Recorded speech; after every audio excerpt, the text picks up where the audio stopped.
E agora você acompanha o Conexão Porto Indústria desta terça-feira.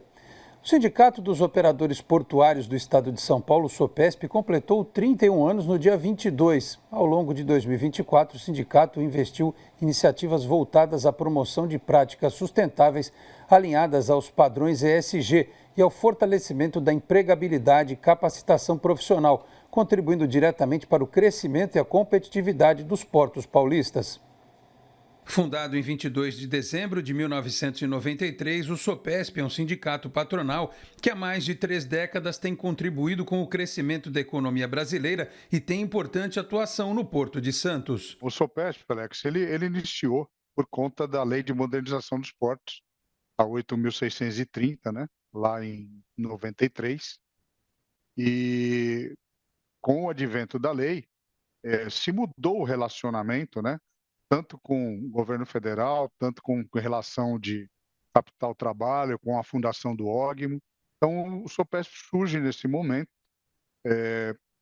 com o foco principal aí de fazer as negociações entre capital e trabalho, atendendo todas essas mudanças que, à época, a Lei 8.630 trouxe para o ambiente portuário, né?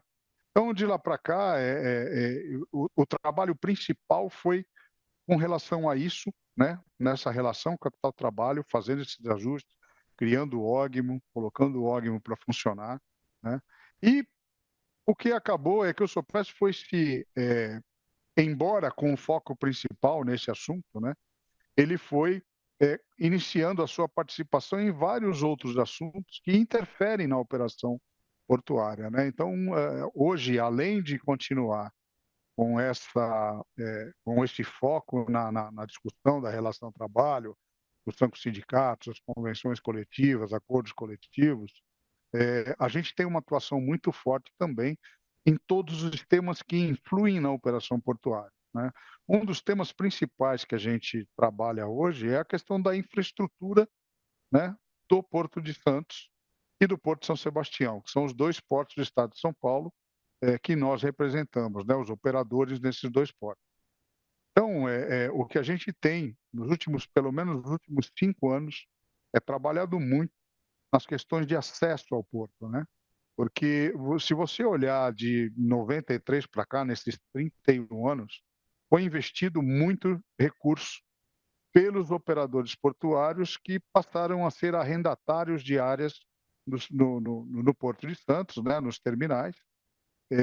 Então, são números bastante expressivos. Se eu pegar aqui os últimos 5 anos e 5 anos aqui, 3, 5 anos para frente, nesse momento nós estamos falando em torno de 12 bilhões de reais de investimento em aumento de capacidade, em colocação de tecnologia, né, em colocação de novos equipamentos, em treinamento de pessoas.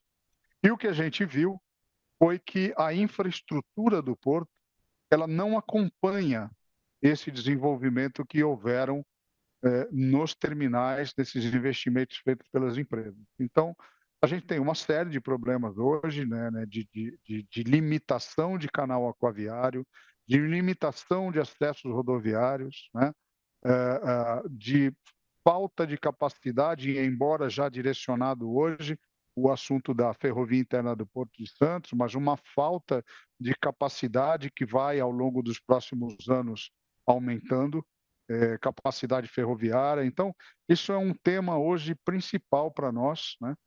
Além daqueles que eu mencionei, de trabalho do SOPESP, né? Na tentativa de convencimento da necessidade e da urgência de que a gente faça esses investimentos, né, de infraestrutura para que o Porto de Santos consiga continuar crescendo.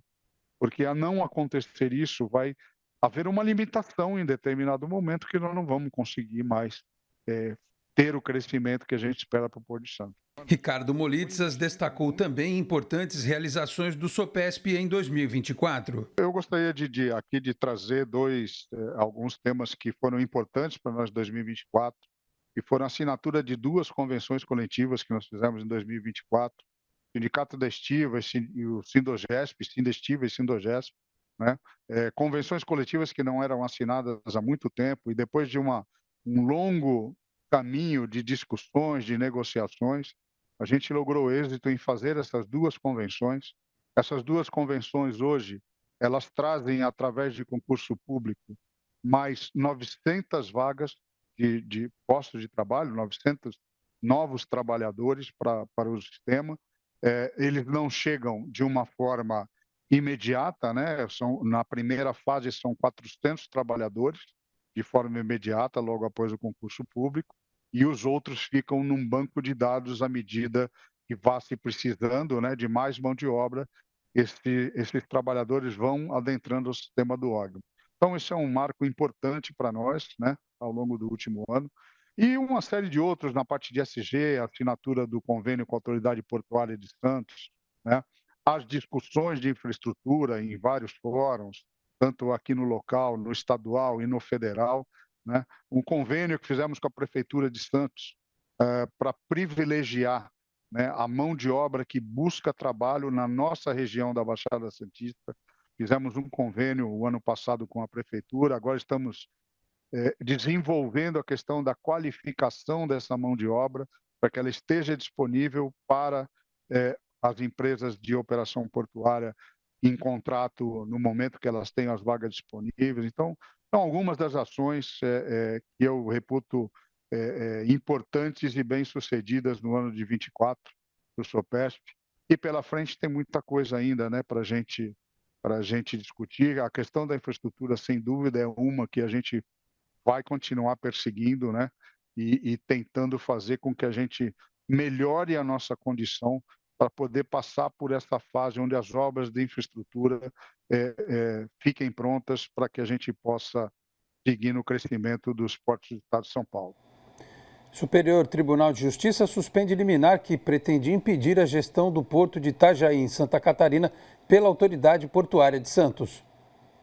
O presidente do STJ, o ministro Antônio Herman de Vasconcelos e Benjamin, deferiu o pedido da União de suspensão dos efeitos da medida cautelar concedida pela desembargadora Ana Cristina Ferro Blasi, do Tribunal Regional Federal da 4ª Região, em ação movida pelo Ministério Público Federal para evitar o encerramento do convênio de delegação do Porto de Itajaí à prefeitura local, impedindo assim o cumprimento pela Autoridade Portuária de Santos de atender determinação do Ministério de Portos e Aeroportos para assumir a gestão do porto catarinense. A iniciativa de prorrogar a delegação por mais 12 meses e impedir a gestão do porto de Itajaí pela APS partiu da Associação Foro Metropolitano da Foz do Rio Itajaí-Açu, contrária à federalização e transferência da gestão do porto pela Prefeitura de Itajaí para o governo federal por meio do apoio da atual gestão do Porto de Santos. A gestão do porto de Itajaí pela Prefeitura foi aprovada em 1997. A desembargadora, ao conceder cautelar recursal ao agravo interposto, ressaltou o argumento de que a ausência de prova da adoção de métodos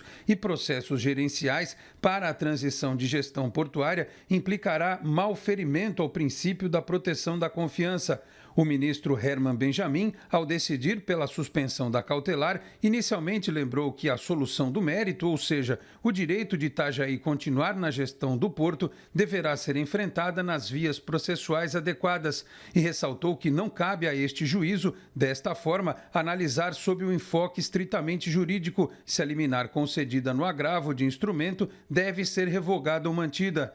De acordo com o governo federal, ao longo da delegação à prefeitura, foi custeado o realinhamento dos berços 3 e 4 do Porto de Itajaí e ainda alertou os gestores sobre a ausência de estrutura para movimentar granéis sólidos e líquidos e também para a crise de relacionamento com o arrendatário, afetando a movimentação de contêineres e as relações trabalhistas. E o Conexão Porto Indústria volta amanhã, 19h30 da noite.